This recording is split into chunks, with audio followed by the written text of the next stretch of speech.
In times gone by, there was a king who had at the back of his castle a beautiful pleasure garden, in which stood a tree that bore golden apples. As the apples ripened, they were counted, but one morning one was missing. Then the king was angry, and he ordered that watch should be kept about the tree every night. Now the king had 3 sons, and he sent the eldest to spend the whole night in the garden. So he watched till midnight, and then he could keep off sleep no longer, and in the morning another apple was missing. The second son had to watch the following night, but it fared no better, for when 12 o'clock had struck, he went to sleep, and in the morning another apple was missing. Now came the turn of the third son to watch, and he was ready to do so. But the king had less trust in him, and believed he would acquit himself still worse than his brothers, but in the end he consented to let him try. So the young man lay down under the tree to watch, and resolved that sleep should not be master. When it struck 12, something came rushing through the air, and he saw in the moonlight a bird flying towards him, whose feathers glittered like gold. The bird perched upon the tree, and had already pecked off an apple, when the young man let fly an arrow at it. The bird flew away, but the arrow had struck its plumage, and one of its golden feathers fell to the ground. The young man picked it up, and taking it next morning to the king, told him what had happened in the night. The king called his council together, and all declared that such a feather was worth more than the whole kingdom. "Since the feather is so valuable," said the king, "one is not enough for me. I must and will have the whole bird." So the eldest son set off, and relying on his own cleverness, he thought he should soon find the golden bird. When he had gone some distance, he saw a fox sitting at the edge of a wood, and he pointed his gun at him. The fox cried out, "Do not shoot me, and I will give you good counsel. You are on your way to find the golden bird, and this evening you will come to a village in which 2 taverns stand facing each other. One will be brightly lighted up, and there will be plenty of merriment going on inside. Do not mind about that, but go into the other one, although it will look to you very uninviting. How can a silly beast give one any rational advice?" Thought the king's son, and let fly at the fox, but missed him, and he stretched out his tail and ran quick into the wood. Then the young man went on his way, and towards evening he came to the village, and there stood the 2 taverns, and one singing and dancing was going on. The other looked quite dull and wretched. "I should be a fool," said he, "to go into that dismal place, while there is anything so good close by." So he went into the merry inn, and there lived in clover, quite forgetting the bird and his father and all good counsel. As time went on, and the eldest son never came home, the second son set out to seek the golden bird. He met with a fox, just as the eldest did, and received good advice from him without attending to it. And when he came to the 2 taverns, his brother was standing and calling to him at the window of one of them, out of which came sounds of merriment. So he could not resist, but went in and reveled to his heart's content. And then, as time went on, the youngest son wished to go forth and to try his luck, but his father would not consent. "It would be useless," said he. "He is much less likely to find the bird than his brothers, and if any misfortune were to happen to him, he would not know how to help himself. His wits are none of the best." But at last, as there was no peace to be had, he let him go. By the side of the wood sat the fox, begged him to spare his life, and gave him good counsel. The young man was kind, and said, "Be easy, little fox, I will do you no harm." "You shall not repent of it," answered the fox, "and that you may get there all the sooner, get up and sit on my tail." And no sooner had he done so than the fox began to run, and off they went over stock and stone, so that the wind whistled in their hair. When they reached the village, the young man got down, and following the fox's advice, went into the mean-looking tavern without hesitating, and there he passed a quiet night. The next morning, when he went out into the field, the fox, who was sitting there already, said, "I will tell you further what you have to do. Go straight on until you come to a castle, before which a great band of soldiers lie, but do not trouble yourself about them, for they will be all asleep and snoring. Pass through them and forward into the castle, and go through all the rooms, until you come to one where there is a golden bird hanging in a wooden cage. Near at hand will stand empty a golden cage of state, but you must beware of taking the bird out of his ugly cage and putting him into the fine one. If you do so, you will come to harm.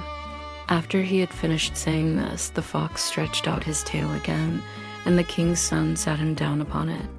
Then away they went over stock and stone, so that the wind whistled through their hair. And when the king's son reached the castle, he found everything as the fox had said, and he at last entered the room where the golden bird was hanging in a wooden cage, while a golden one was standing by. The 3 golden apples too were in the room. Then, thinking it foolish to let the beautiful bird stay in that mean and ugly cage, he opened the door of it, took hold of it, and put it in the golden one. In the same moment, the bird uttered a piercing cry.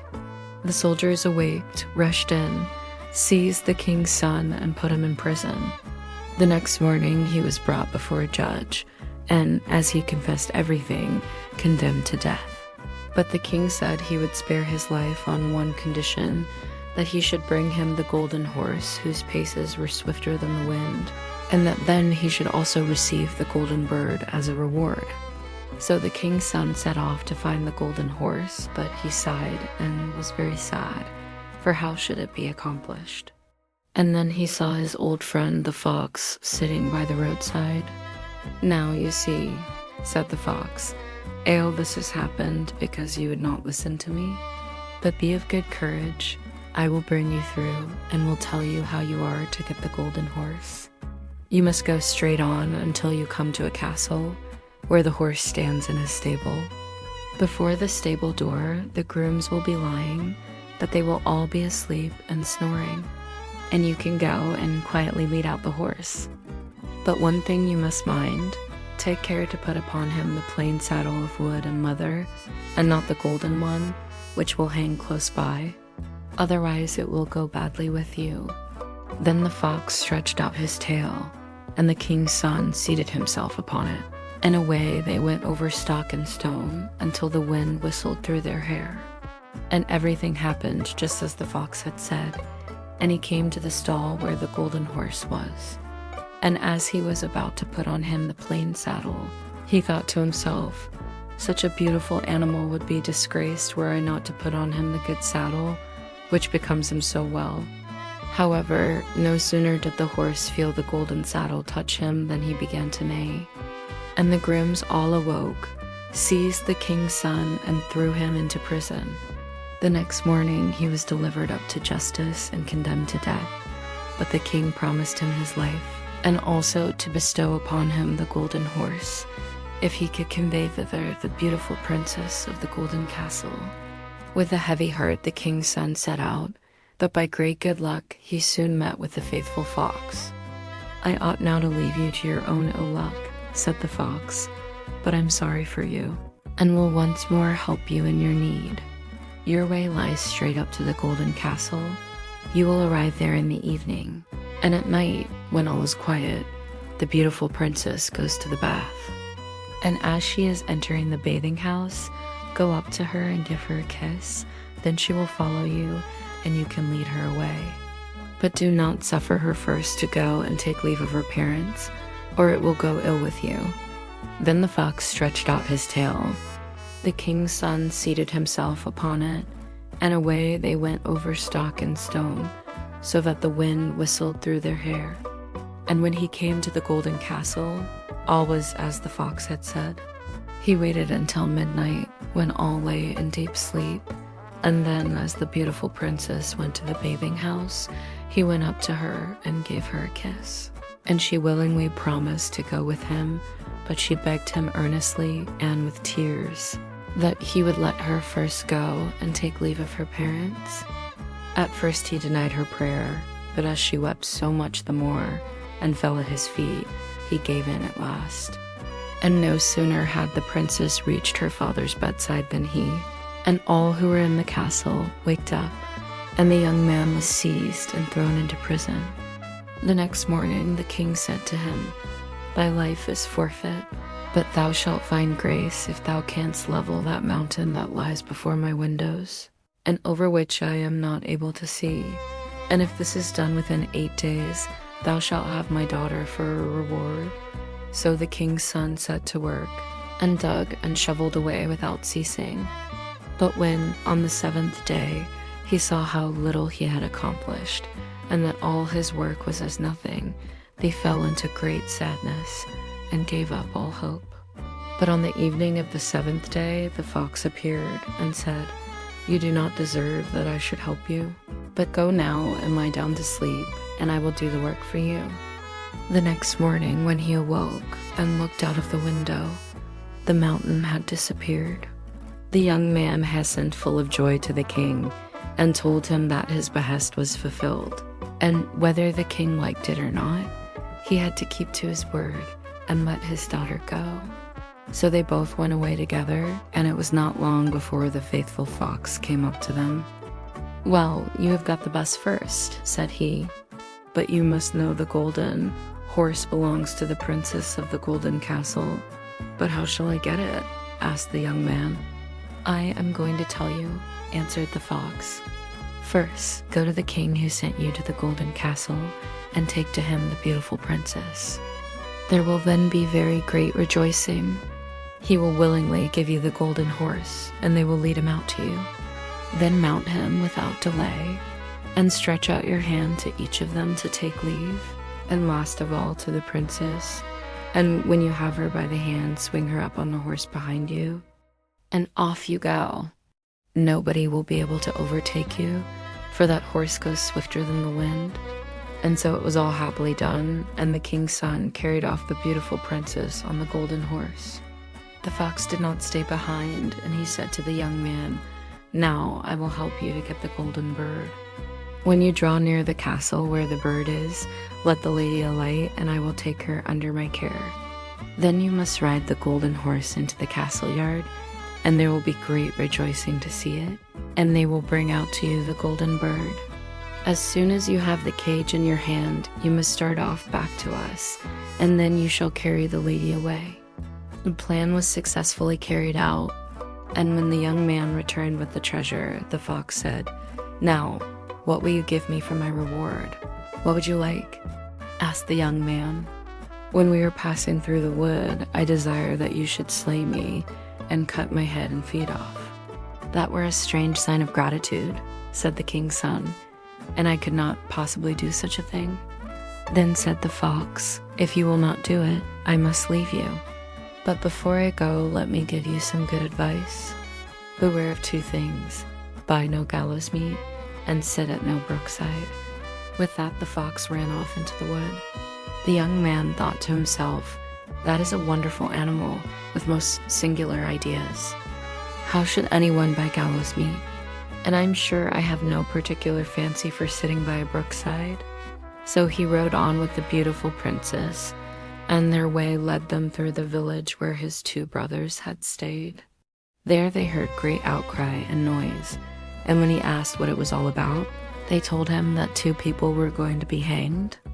And when he drew near, he saw that it was his 2 brothers, who had done all sorts of evil tricks and had wasted all their goods. He asked if there were no means of setting them free. "Oh, yes, if you will buy them off," answered the people. "But why should you spend your money in redeeming such worthless men?" But he persisted in doing so, and when they were let go, they all went on their journey together.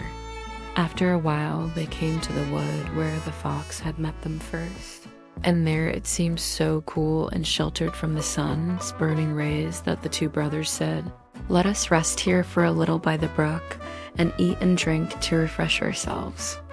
The young man consented, quite forgetting the fox's warning, and he seated himself by the brookside, suspecting no evil. But the 2 brothers thrust him backwards into the brook, seized the princess, the horse, and the bird, and went home to their father. "Is not this the golden bird that we bring?" said they. And we have also the golden horse and the princess of the golden castle. Then there was great rejoicing in the royal castle, but the horse did not feed, the bird did not chirp, and the princess sat still and wept. The youngest brother, however, had not perished. The brook was, by good fortune, dry, and he fell on soft moss without receiving any hurt, but he could not get up again. But in his need, the faithful fox was not lacking. He came up running and reproached him for having forgotten his advice. "But I cannot forsake you all the same," said he. "I will help you back again into daylight." So he told the young man to grasp his tail and hold on to it fast, and so he drew him up again. "Still you are not quite out of all danger," said the fox. "Your brothers, not being certain of your death, have surrounded the wood with sentinels, who are to put you to death if you let yourself be seen." A poor beggar man was sitting by the path, and the young man changed clothes with him and went clad in that wise into the king's courtyard. Nobody knew him, but the bird began to chirp, and the horse began to feed, and the beautiful princess ceased weeping. "What does this mean?" said the king, astonished. The princess answered, "I cannot tell, except that I was sad, now I am joyful. It is to me as if my rightful bridegroom had returned." Then she told him all that happened, although the two brothers had threatened to put her to death if she let out anything.